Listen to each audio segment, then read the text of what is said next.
Assalamualaikum warahmatullahi wabarakatuh. Waalaikumsalam. Ketemu lagi dengan Cak Ndon, tukang membaca pengalaman orang. Ini pengalaman rohani teman. Dan ini saya meneruskan pengalaman teman yang membaca buku dari kitabnya Maha Suci. Jadi saya cuman nggak tahu kok disuruh membaca aja, bagian membaca.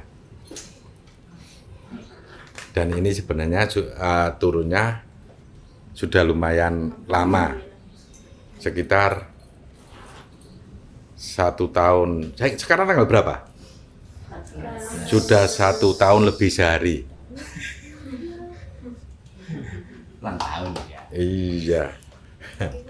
Ini buku dari 5 nominasi, mungkin kemarin-kemarin ada bahasa 5 nominasi di konten itu, ya salah satunya untuk tahu tentang 5 nominasi, ya hari ini yang ketiga dari 5 nominasi itu. Hari ini saya membacakan bab walidat.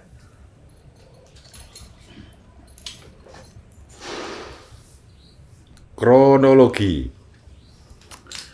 Pada tanggal 13 Agustus 2020, ketika menghadap di saf 7, dikasih lihat ada Mas Jalil dan Cak Nurma. Ini panggilan akrab untuk teman saya ketika ketemu satu sosok itu. Kemudian dikasih lihat ada 5 KL. Berjalan di antara para tumir. Tumir itu tim urusan misi ilahi rohani. KL, nah KL ini sebutan akrab, mungkin di konten kemarin juga saya jelaskan. Sebutan keakraban kepada Tuhan ya, begitu itu sebutan di teman saya. Kalau menyebut untuk lebih biar nggak terlalu WOW gitu kan. Kalau misalnya Allah berjalan seakan menyibak para tumir, kan nggak enak.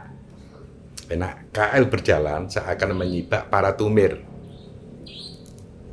Dan tumir pun memberi jalan KL.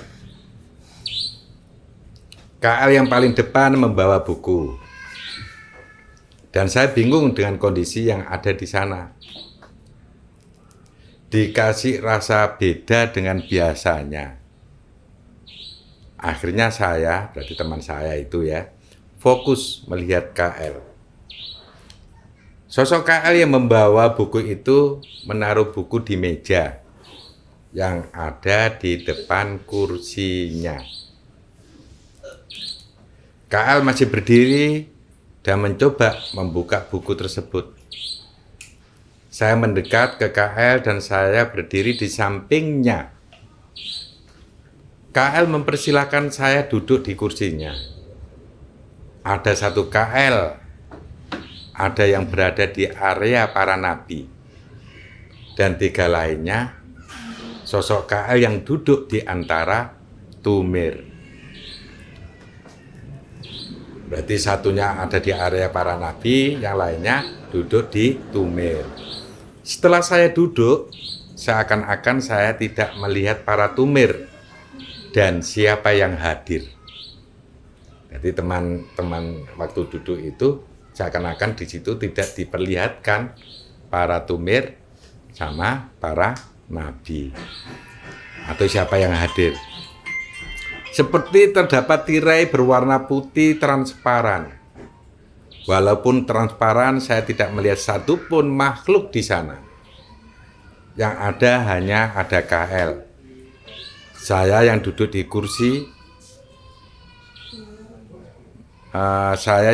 kursi, meja, buku.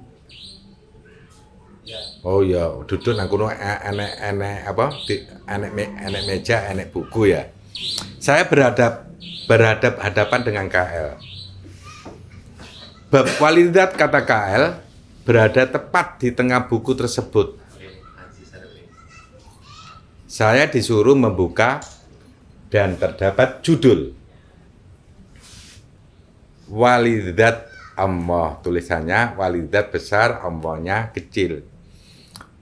Dalam kurung tulisan Allah lebih kecil dan tulisan judul itu berdenyut seperti hologram. Item 1, tujuan Allah menuliskan hal ini. Jadi Allah Ta'ala memiliki tujuan menuliskan tentang walidat Allah. Apa tujuannya Allah Ta'ala? Kita baca aja. Mari para Tuhan berdoa. Coba bayangkan bahasa ini. Mari para Tuhan berdoa. Dongo nang sopo? Tuhan dongo nang Tuhan yang lainnya. Ya. Mari para Tuhan berdoa. Kalau sudah terpilih, Tuhan harus menyambutnya bersama-sama. Harapan dari Tuhan ini yang sedang menulis. Siapa ini yang sedang menulis? Maha Suci. Harapan dari Tuhan ini yang sedang menulis. Tuhan bisa damai dan merasakan kedamaian untuk menjalankan program bersama-sama, yaitu walidat Allah. Jadi Tuhan Maha Suci ini kepingin Tuhan itu bisa damai dan merasakan kedamaian untuk menjalankan program. Jadi program bersama-sama Tuhan itu program apa itu? Walidat Allah. Tapi konseptornya memang ada. Ya. Hitungan Tuhan ini tidak mencontoh pada bab yang sebelumnya atau bahkan bab setelah ini. Walaupun aku tidak melihat tulisan apa yang akan ditulis setelah ini. Walaupun aku tidak melihat tulisan apa yang akan ditulis setelah ini. Dengan walidat Allah, semoga menjadi penjelas untuk manusia suci. Banyak orang yang mempercayai bahwa Tuhan itu sempurna. Ya tidak? Itu. Tuhan sendiri nulis seperti ini. Banyak orang yang mempercayai bahwa Tuhan itu sempurna. Padahal walidat Allah tidak percaya itu.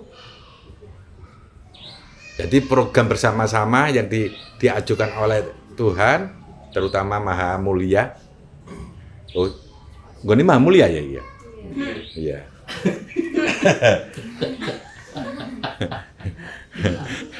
Padahal walidat Allah tidak percaya itu. Walidat Allah bisa ditiru. Tapi harus menemukan jawaban yang sama dengan jawaban yang sudah ada pada walidat Allah itu. Apa yang bisa ditiru? Bahwa Tuhan itu tidak sempurna. Pada dasarnya, Tuhan tidak ingin keliru dalam pemilihan ini. Tapi Tuhan yakin bahwa walidat yang nanti akan ditunjuk memahami hal ini sebagai kekeliruan yang hakiki. Kekeliruan yang hakiki ini yang dimaksudnya mana? Bahwa Tuhan itu banyak orang yang mempercayai bahwa Tuhan itu sempurna. Ceritakanlah apa yang akan kamu serukan kepadaku, tapi terimalah dengan lapang dada, agar aku tidak dalam bahaya.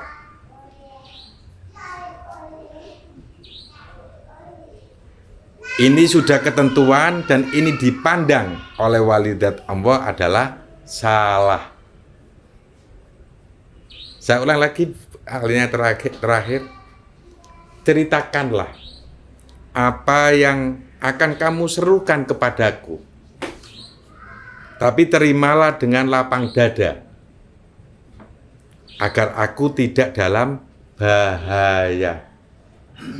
Karena sudah terlanjur dipandang Tuhan itu sempurna. Ini sudah ketentuan dan ini dipandang oleh walidat adalah ini sudah ketentuan dan ini dipandang oleh walidat Allah adalah salah. Wes, jadi nanti walidat mempunyai tugas untuk menyempurnakan Tuhan. Jadi konsep Tuhan untuk menyempurnakan Tuhan itu sendiri. Karena walidat ini turunnya memang di akhir zaman. Sebelumnya belum pernah turun atau turun cuma testing. Tapi belum punya raga.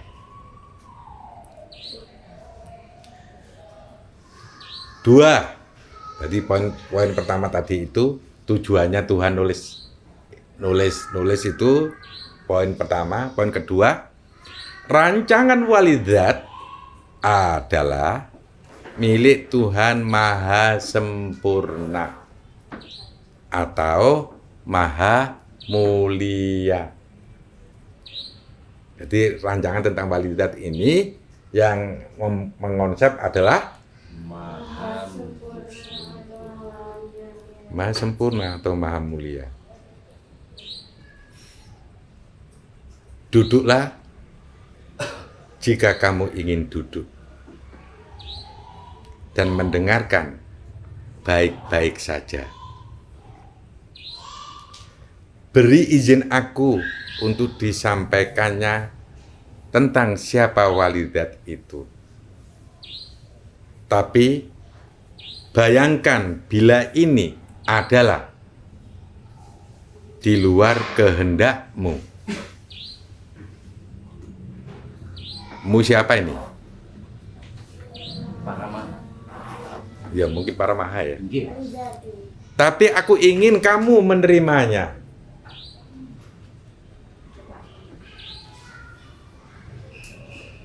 Walidat Allah itu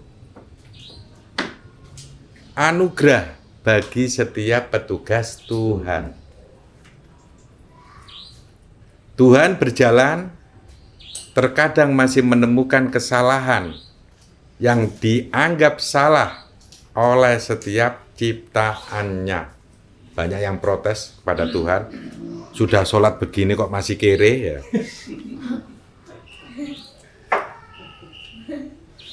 Termasuk mereka yang tergabung menjadi istilah petugas Tuhan. Banyak petugas Tuhan juga nyala-nyala Tuhan. Saat aku menulis ini, akunya siapa sih ini? Maha Suci.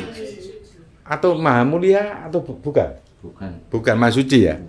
Saat aku menulis ini, petugas Tuhan sudah tercipta dan begitu banyak. Waktu menulis ini, petugas Tuhan itu sudah Banyak tercipta. sudah tercipta dan begitu banyak. Aku memandang mereka tanpa kesedihan sedikit pun. Aku memandang mereka tanpa kesedihan sedikit pun. Dan tanpa ada rasa kasihan terhadap mereka yang mau dipermainkan oleh Tuhan yang bodoh ini. Siapa saja petugas Tuhan yang dimaksud? Adalah setiap orang yang mau bekerja atas perintah. Bila mereka bekerja tidak menggunakan perintah-perintah, tetapi mereka bekerja dengan alasan berbagai hal, seperti contoh, menjalankan kemauan Tuhan dan tulus menjalankannya.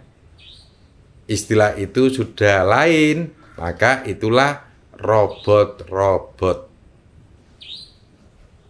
Jadi ketika kamu mau menjadi robotnya Tuhan, kamu menjalankan setiap kemauan Tuhan dengan ketulusan. Itu disebut robot. Kalau seseorang menjalankan berdasarkan perintah Tuhan, berarti itu petugas Tuhan. Bedanya di situ. penjelasannya akan disampaikan melalui tulisan robot. Nanti ada bab robot, karena robot ini juga salah satu 5 nominasi. Siapa dalang dibalik rencana petugas Tuhan itu? Ya tentu aku. Oh, berarti Maha Mulia ini yang nulis. Bukan Maha Suci. Tapi bukunya ada di Maha Suci. Siapa dalang dibalik rencana petugas Tuhan itu? Ya tentu aku, si Maha Mulia ini. Maha Mulia ingin memuliakan ciptaan. Maha Mulia ingin memuliakan ciptaan. Dengan memuliakan ciptaan, ciptaan itu bisa mendapat jalan untuk menjadi robot Tuhan. Pada puncak pencapaian aku ini, aku ingin membantu temanku untuk terlaksananya robot D.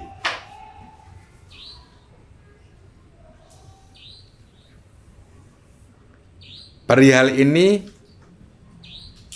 siapapun petugas Tuhan, jangan sakit hati. Kalianlah yang aku muliakan daripada robot D.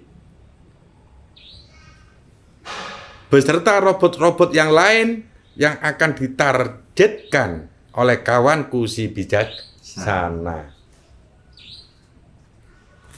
Kalau robot itu konseptornya Maha Bijaksana. Si bijaksana tidak akan mampu menciptakan robot kalau aku tidak menciptakan petugas Tuhan. Si bijaksana tidak akan mampu menciptakan robot kalau aku tidak menciptakan petugas Tuhan. Yang membuat robot ini cerdas, ya petugas Tuhan yang aku muliakan. Yang membuat robot ini cerdas, ya petugas Tuhan yang aku muliakan. Karena kalianlah yang paham lebih dahulu dan yang tahu lebih dulu sebagai sebuah ciptaan. Dan itu meninggalkan statusku sebagai seorang Tuhan. Halaman selanjutnya. Jadi sebelum menuju ke halaman selanjutnya ini, sebenarnya petugas Tuhan itu lebih, kan sudah diciptakan lebih dulu, makanya tentang alam mungkin dia lebih paham lebih dahulu. Oh, seandainya petugas Tuhan yang bekerja di alam nanti terhubung dengan peserta didik yang sekolah di alam, wah keren ini. Ya, keren. Karena masing-masing petugas Tuhan itu sudah mahir bekerja di alam. 3 poin. Walidat itu sulit, pelaksanaannya yang mudah. Pelaksananya yang mudah. Walidat itu sulit, pelaksananya yang mudah. Aku rasakan dalam penulisan judul kali ini adalah sesuatu yang tidak masuk akal. Kenyataannya tidak ada perbedaan antara walidat ataupun bukan. Dalam konteks mereka yang ingin sama-sama berjuang di jalan Allah, mendapatkan keadaan yang sama, yaitu sama-sama berjuang di dalam peran mereka masing-masing. Jadi sebenarnya nggak ada bedanya walidat dengan orang-orang pada umumnya. Tapi ini harus aku tulis, jangan sampai tidak. Kalau tidak tertulis, walaupun hanya sebagai judul saja, agar para pembaca ini suatu saat nanti tidak iri terhadap walidat Allah. Mereka yang terbimbing oleh walidat Allah juga sama aja sebenarnya. Nggak ada bedanya. Walidat itu adalah sosok yang sudah aku gambarkan. Tapi aku mengenalnya. Bukan berarti Tuhanku yang lain tidak mengenal walidat dengan baik. Kalau Tuhan yang lain melihat sosok walidat ini, maka akan memudahkan Tuhan untuk membaca siapa dirinya. Saya ulang lagi, kalau Tuhan yang lain melihat sosok walidat ini, Tuhan yang lain, maka akan memudahkan Tuhan untuk membaca siapa dirinya. Jadi kalau lihat walidat ini, Tuhan akan membaca dirinya sendiri. Kenapa? Nanti ada ceritanya. Kenapa tulisan ini muncul seperti ini? Nanti ada ceritanya di belakang. Untuk ciptaan masih sulit untuk mengenal walidat. Untuk ciptaan masih sulit untuk mengenal walidat. Sengaja aku buat seperti ini agar kalian hanya mengenalku saja. Ku Tuhan. Walidat yang akan mengenalkan kalian kepadaku tanpa harus walidat itu dikenal. Itu tidak masalah. Dan aku juga tidak mewajibkan tentang hal itu. Tetapi kalau yang ini harus tahu tentang konsep walidat, yaitu petugas Tuhan. Tapi bagi petugas Tuhan harus tahu tentang konsep walidat. Sosoknya nanti akan diturunkan di akhir zaman. Sosoknya siapa? Walidat. Nanti akan diturunkan di akhir zaman. Sulit dicari. Tidak mau kedudukan, tidak ingin dihormati, dan akan merahasiakan segala hal tentang dirinya. Kalau membicarakan tentang dirinya, baginya adalah aib. Makanya kalau ketemu dia, ya kadang-kadang itu ada perasaan yang nggak enak. Ya, ada perasaan yang nggak enak. Kalau membicarakan tentang dirinya, baginya adalah aib. Dirinya siapa? Walidat. Tetapi kalau membicarakan tentangku, ku siapa? Tuhan. Maka itu kelebihan dari seorang walidat. Walidat itu tidak punya kemampuan. Lagi-lagi begitu kan? Oke. Walidat itu tidak punya kemampuan. Kemampuannya hanya satu. Mau tidak punya kemampuan, kemampuannya hanya satu. Nggak tahu Tuhan nulis model bahasa seperti ini. Biar kenapa ditulis walidat itu tidak punya kemampuan? Berarti kamu tidak berpikir banyak. Kalau toh ada kemampuan, nah bahasanya itu. Tapi kan kaget, walidat itu tidak punya kemampuan. Tapi di belakangnya kemampuannya hanya satu. Kemampuannya hanya satu.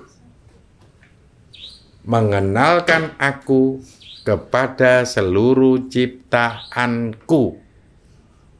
Jadi kemampuannya mengenalkan aku kepada seluruh ciptaanku. Jadi walidat ini punya tugas untuk mengenalkan ciptaan kepada Tuhan.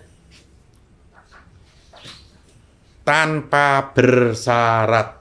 Nah, kalau kamu ketemu dengan walidat ini, untuk ketemu Tuhan nggak ada syarat 1.500.000 atau sapi atau mbek atau paling titik pitik cemani.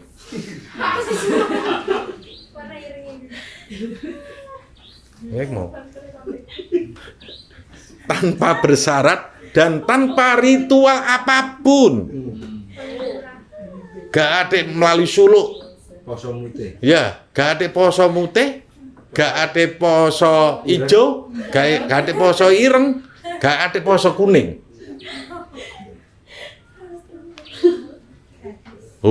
Enak kalau kamu ketemu walidat, ketemu Tuhan tanpa bersyarat, tanpa ritual apapun. Enak ya dibane ya. Menunggu ya. Nyaman ongkuh kata orang Madura. Nah, dialah yang memegang kuncinya. Maka dari itu orangnya susah sekali dicari. Bagi mereka yang mencoba mencari walidat, orangnya susah dicari. Kalau adanya sudah ketemu, ya nggak susah juga ya. Mungkin sudah menjadi temannya walidat kali ya. Dialah yang memegang kuncinya, maka dari itu orangnya susah sekali dicari. Bukan bermaksud untukku yang mau dikenali ini membuat sulit para hambaku untuk mengenal diriku. Tapi aku hanya memohon kepada siapapun yang ingin bertemu denganku. Jangan memberatkan tugas walidat. Yang memberatkan yang bagaimana? Gak percaya, gak masuk akal, begini. Ini termasuk memberatkan tugas walidat. Masa Tuhan seperti itu? Salah, itu sesat. Ini termasuk orang-orang ini yang memberatkan tugas walidat. Benar nggak sih yang ditemui itu Tuhan? Nggak ada. Itu anunya dalilnya. Kan orang ini yang mengatakan memang belum tahu Al-Quran kan, padahal dalilnya ada. Yai saya, guru-guru saya tidak pernah mengajarkannya seperti ini. Masa bisa orang ketemu Tuhan? Nah, ini termasuk orang yang memberatkan tugasnya walidat. Kalian yang sudah ketemu Tuhan, nggak percaya kepada Tuhan, berarti kamu termasuk orang yang memberatkan tugas walidat.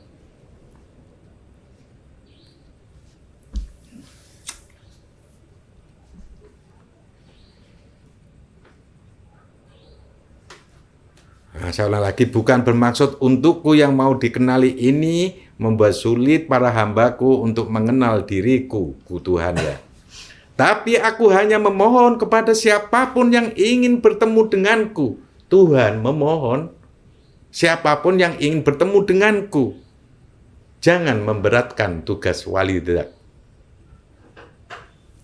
Itulah kenapa untuk berjumpa denganku, tata niat, meletakkan segala urusan, dan ditambah satu lagi, jangan berharap Tuhan seperti di bayanganmu, agar walidat itu bisa sempurna pekerjaannya. Begitu. Gak usah dibayangkan dulu walidat itu seperti apa, gak usah. Perjalanan dulu, Tuhan itu kayak apa, kamu lihat dulu, jangan merepotkan tugas walidat. Udah berjalan aja.